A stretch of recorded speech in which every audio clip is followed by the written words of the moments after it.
Մեզ հաճախ են հարցնում, որն է խաղաղության ձեր այլընտրանքը։ Մեր պատասխանն ավելի քան հստակ է։ Խաղաղությունն այլընտրանք չունի։ Այլընտրանքը երաշխիքներով ապահովված խաղաղությունն է։ Մեր առաջարկած խաղաղության երաշխիքները ոչ թե հեռախոսահամար, ձեռքսեղմում կամ լուսանկարն են, այլ հզոր պետությունը, հզոր տնտեսությունը, համերաշխ հասարակությունը և բազմակենտրոն արտաքին քաղաքականությունը։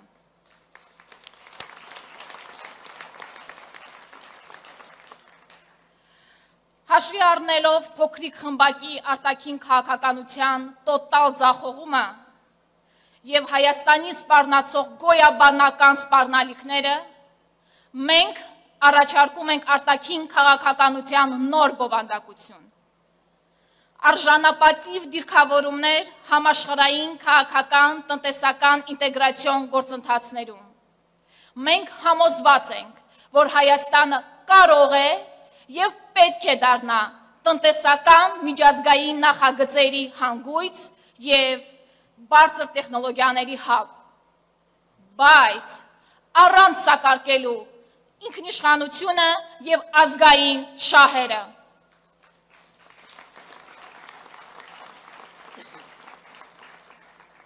Մասնագիտական քննարկումների արդյունքում մենք ամրապնդել ենք մեր այն համոզմունքը,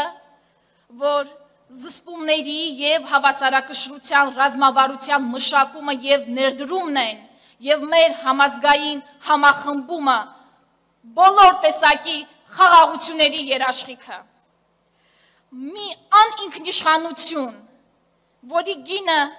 սեփական ժողովրդի մի հատվածին զոհաբերելն է, ստորացուցիչ է հենց այդ ժողովրդի համար։ Սիրելի հայրենակիցներ, մեզ ասում են մոռացեք ձեր պատմությունը, մերժեք եկեղեցին, ձեր սիմվոլները, ազգային արժեքները։ Սա ազգային ինքնության վերաձևակերպման գործընթաց է, թելադրված մեր թշնամիների կողմից։ Այնուամենայնիվ, կա պարզ ճշմարտություն, երբ քեզ չեն հարգում քո իսկ դաշնակիցները, չի հարգելու նաև թշնամին։ Այսպիսով, 3 պատերազմ բերած մարդը մեզ առաջարկում է ոչ թե խաղաղություն, այլ մեղսակցություն։ Եկեք, սիրելի ժողովուրդ, անկեղծ լինենք ինքներս մեր հանդեպ։ Պարտության սիմվոլը մշտական գայթակղության աղբյուր է թշնամու համար նոր հարձակումներ նախաձեռնելու։ Հետևաբար, բանակցողի փոփոխությունը այլընտրանք չունի։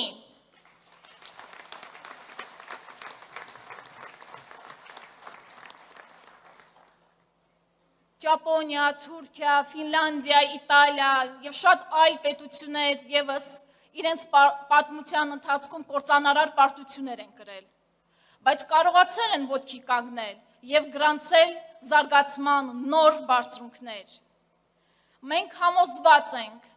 որ այդ հաջողությունների գրավականը 3-ն են. ճիշտ ընտրված սոցիալ-տնտեսական մոդել, ներդրումներ կրթության և ռազմաարդյունաբերության ոլորտում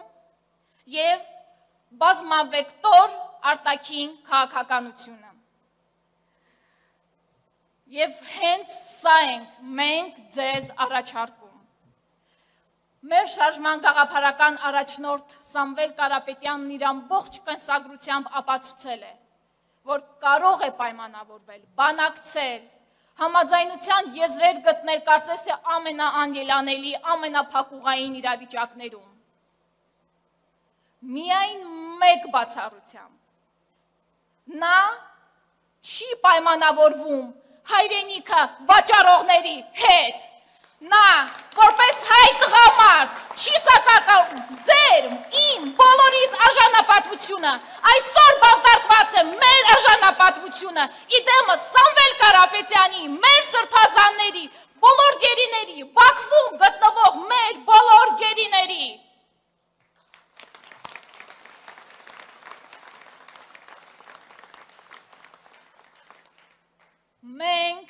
գալիս ենք ապացուցելու,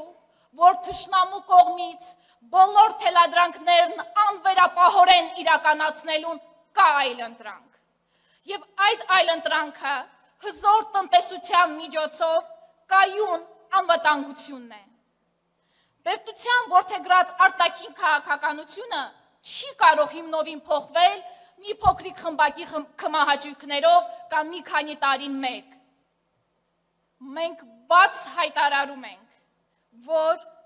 ոչ թե քարը քարի վրա չթողնելով քանդելու ենք արկա արտաքին քաղաքականությունը,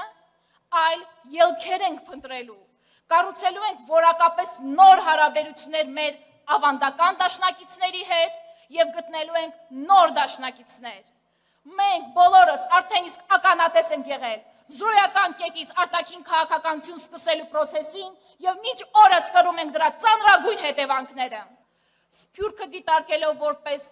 անփոխարինելի կամուրջ միջազգային դերակատարների հետ մեր հարաբերություններում։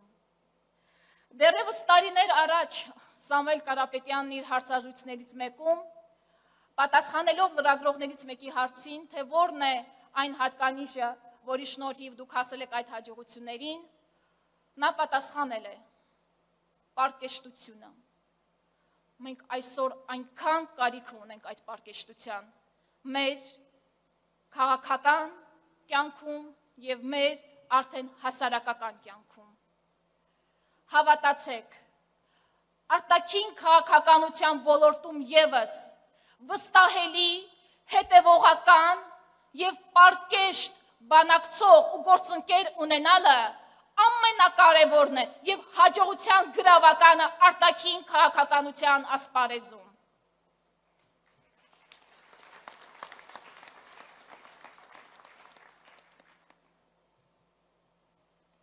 Եվ վերջապես Արցախ։ Արցախցիների իրավունքների պաշտպանությունը եւ միջազգային ատյաններում նրանց իրավունքների պաշտպանությունը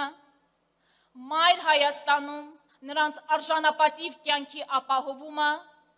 մեր թիմի համար սակարկման ենթակա չէ եւ այլընտրանք չունի։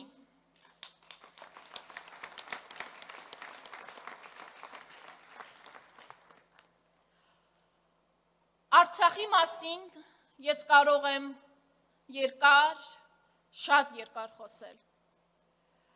Բերել բազմաթիվ հիմնավորումներ միջազգային իրավունքից եւ միջազգային կոնվենցիաներից, բայց կասեմ պարզապես հետեւյալը։ Ուզում ես հելիր վեր, իջիր ցած, քանի դեռ մենք, ես, դուք, մենք բոլորս հիմա մղկտում ենք Արցախի մասին խոսելիս,